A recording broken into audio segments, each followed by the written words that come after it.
ఏకవీర నవలలో కూచిపూడి నాట్యం గురించి రాశారు. దేవదాసి నృత్యకారిణి దైవత్వం పుణికిపుచ్చుకొనిన గణికుల విషయంలో కూచిపూడి నాట్య సిద్ధాంతంలో విశ్వనాథ వారి ప్రతిభ ఎంత చెప్పినా తక్కువే. ఇలా నవలలో సంగీతాన్ని చొప్పించిన వారిలో విశ్వనాథ వారే ప్రప్రథములు. తన వేయిపడగలు నవలలో కూడా సంగీత ప్రస్తావన ఉంది. సినిమాలు చూడటం విశ్వనాథ వారి హాబీల్లో ప్రధానమైంది. ఐరోపియన్ చిత్రాలంటే ఎంతో ఇష్టం. విజయవాడ లీలామహల్లో ఈ సినిమాలు చూసేవారు. అయితే డిష్యూ క్రైమ్ సినిమాలు ఆయనకు నచ్చవు.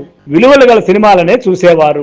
అంతేకాదండోయ్, విశ్వనాథ వారు సినిమాలు చూడటమే కాదు, చూసిన సినిమాలు బాగుంటే ప్రశంసించేవారు, బాగా లేకుంటే విమర్శించేవారు.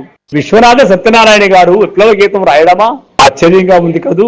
మీరు నమ్మినా నమ్మకున్నా ఇది నిజం. ఈ రోజు కాఫీ టైంలో ఆ వైనమేదో చూద్దాం. విప్లవం విశ్వనాథ.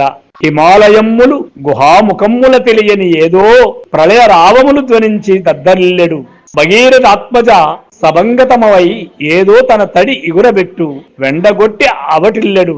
దరిత్రి అంతయు ఏదో కలతపడి తన మనసు త్రోవలు రహదారులు లేక గడుసు వడియడు.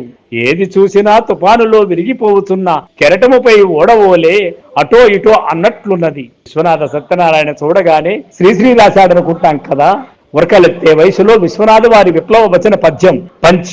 ఇది నాటి వర్ధమాన పరిస్థితికి అద్దం పడుతోంది ఈ గేయం. అప్పట్లో జ్వాల పత్రికలో అభ్యుదయ కవిత్వం విస్తారంగా అచ్చవుతుండేవి. నారాయణ బాబు, రుధిర జ్యోతి, శ్రీశ్రీ మహాప్రస్థాన గీతాలు కూడా జ్వాల పత్రికలోనే అచ్చయ్యాయి.